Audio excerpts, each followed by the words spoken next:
آپ پر جن کے لیے کہا گیا وما رمیت اذ رمیت ولکن اللہ رما، ان پر پتھر برسائے گئے، اتنے پتھر برسائے گئے کہ رسول اللہ کا جسم اطہر زخمی ہو گیا، محمد مصطفیٰ زخمی ہے، اور اتنے زخمی ہیں کہ آپ کی نالین مبارک خون سے بھر گئی ہے۔ اور آج ایک ایسے شہر کا ایک ایسے واقعے کا تذکرہ ہے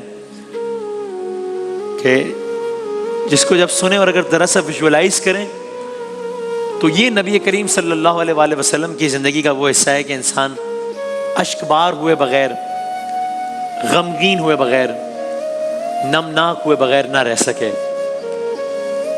ہم کہتے ہیں فدا کا ابی و امی یا رسول اللہ، میرے ماں باپ آپ پر قربان یا رسول اللہ۔ اب ذرا سنیے گا اور سوچیے گا، اب ظاہر کوئی کمپیریزن تو ظاہر سی باتیں نہیں ہے، مجھے کہنے کی بھی ضرورت نہیں ہے، لیکن اگر ہمارے کسی عزیز ماں باپ کسی کے ساتھ یہ ہو تو ہمیں کتنی تکلیف ہوگی، ہمارے کسی محبوب کے ساتھ یہ ہو، لیکن آج جو آپ کی خدمت میں عرض کر رہے ہیں وہ سب محبوب خدا کے ساتھ ہوا ہے۔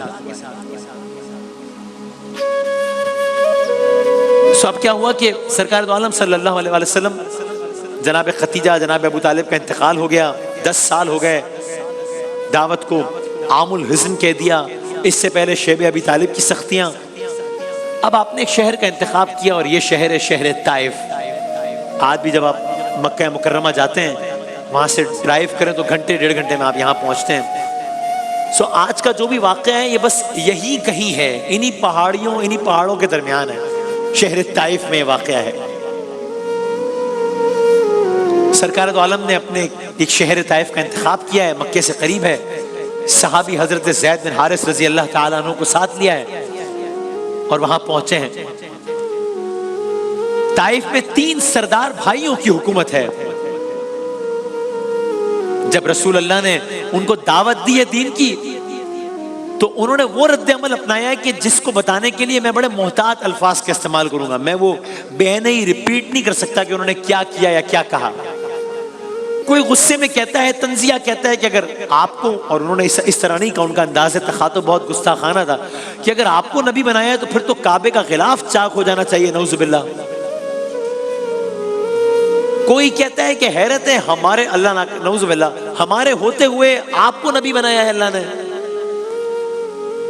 کوئی تنزیہ کہتا ہے کہ اگر آپ کا مقام بہت بلند ہے، آپ کہتے ہیں نبی ہوں، بہت آپ کا مقام بلند ہے، تو پھر تو آپ کا مقام، یہ تنزیہ کہہ رہا ہے آپ کا مقام بہت بلند ہے، میرا مقام بہت چھوٹا ہے، تو پھر میں آپ سے کیا بات کروں، اس لیے میں بات نہ کرنا۔ احمد مجتبیٰ محمد مصطفیٰ صلی اللہ علیہ وآلہ وسلم سب سنتے رہے اور آپ نے واپسی اختیار کی۔ میں کہتا ہوں اگر طائف کا واقعہ یہاں ختم ہو جاتا تو بھی ایک کافی تھا آنسو بہانے کے لیے کہ محمد مصطفیٰ کے ساتھ یہ سلوک ہوا صلی اللہ علیہ وسلم۔ اگر یہ واقعہ یہاں ختم ہو جاتا تو بھی کافی تھا اس پر افسردہ ہو جانے کے لیے، لیکن ستم یہ ہے کہ یہ واقعہ یہاں ختم نہیں ہوا، یہاں شروع ہوا ہے۔ اب جب واپس جا رہے ہیں تو ان شریروں نے شہر کے اوباش اور آوارہ لڑکوں کو آپ کے پیچھے لگایا،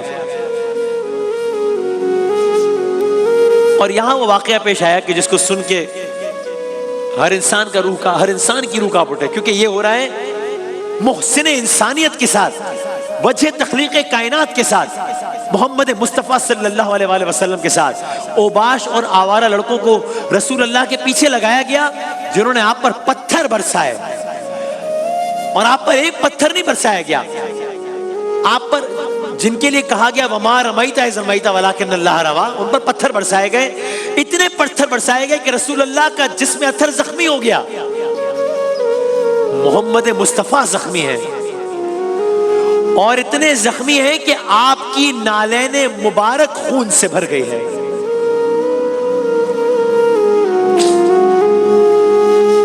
کوئی صورت نجات کی نظر نہ آتی تھی، یہاں تک کہ حضرت زید اپنے جسموں پہ پتھر کھا کر رسول اللہ کو طائف سے نکالنے کی کوشش کر رہے ہیں۔ اس عالم میں آپ طائف سے نکلے ہیں کہ جسم زخمی ہے، خون بہ رہا ہے اور نالین مبارک خون سے ترتی ہے۔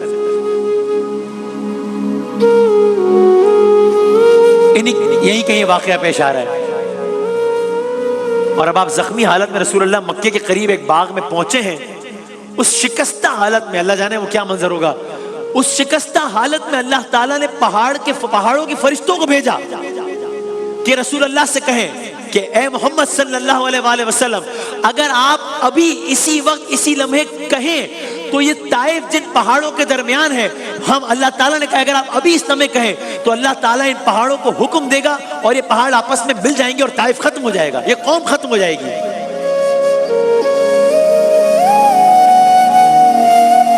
حضرت زید نے بھی کچھ اس طرح کی بات کی۔ کیا جواب دیا رسول اللہ نے؟ اور ابھی زخم تازہ ہے، ابھی واقعہ نیا ہوا ہے۔ اس واقعے کو ہم ہوتا ہے نا عام طور پر کسی واقعے کو سالوں گزر جائے تو ذرا غصہ ٹھنڈا ہو جاتا ہے، یہ واقعہ ابھی نیا ہوا ہے، ابھی تو زخم تازہ ہے۔ آپ کہیں تو ان پہاڑوں کو ملا دیں، طائف ختم ہو جائے گا۔ کہا نہیں، میں قوموں کو عذاب دینے نہیں آیا، میں قوموں کو تباہ کرنے کے لیے نہیں بھیجا گیا ہوں۔ یہ نادان لوگ ہیں، یہ اپنی جہالت کی وجہ سے دین حق سے منکر ہیں۔ مجھے امید ہے یہ نہیں تو ان کی آنے والی نسلیں ایمان لے آئیں گی۔ یہ ہے محمد مصطفیٰ۔ محمد مصطفیٰ کی شان رحمت تو ذرا دیکھو، ستم سہتے تو ہیں لیکن ستم ڈھایا نہیں کرتے۔ سنیے بشار کی صورت میں، اہل مکہ کی طرف سے جب ہوئی مایوسیاں، مکے کا حال آپ نے سن لیا، وہاں کیا عالم تھا۔ اہل مکہ کی طرف سے جب ہوئی مایوسیاں، جستجو میں ان قبیلوں کی چلے فخر جہاں، جان و دولت سے جو حمایت کر سکیں اسلام کی، یعنی مکے سے چلیں کچھ اور قبائل کی تلاش کی، ان کو دعوت اسلام دیں، جان و دل سے جو حمایت کر سکیں اسلام کی اور کریں تبلیغ، خدمت کر سکیں اسلام کی۔ زید ابن حارثہ کے ساتھ طائف کو گئے، جس جگہ پر تھے ثقیف آباد اور بے دین تھے، اب یا لیل و مسعود، اور جن میں ایک نامی حبیب جن کو دولت مند کہتا تھا، یہاں کا ہر غریب سامنے ان کے رسول اللہ نے اسلام کو پیش فرمایا کہ پہچانو خدا کے نام کو۔ تو پھر کیا ہوا؟ لیکن ان میں سے کسی نے بھی توجہ کچھ نہ کی، اور غلاموں سے یہ اپنے ہر طرح تاکید کی۔ ان بادشاہوں نے، ان سرداروں نے اپنے غلاموں کو کیا کہا؟ ایک تو یہ کہ آقا کی بات پر توجہ نہیں دی، 7 غلاموں کو تاکید کی، لیکن ان میں سے کسی نے بھی توجہ کچھ نہ کی اور غلاموں سے یہ اپنے ہر طرح تاکید کی۔ اب میں آگے کے جملے کیسے پڑھوں؟ کہا ان کو ایسی دو اذیت جس سے عبرت ہو نصیب۔ یا رسول اللہ، ان کو ایسی دو اذیت جس سے عبرت ہو نصیب، کہتے ہیں اسلام لاؤ مجھ پہ، میں ہوں حق کا حبیب۔ سن کے یہ، اب غلاموں نے یہ سنا اور اس حکم پر عمل کیا جو ان کے آقاؤں نے دیا تھا۔ سن کے یہ ان کے غلاموں نے کیا ایسا ستم، سن کے یہ ان کے غلاموں نے کیا ایسا ستم، پتھروں سے کر دیا مجروح سب کو بیش و کم۔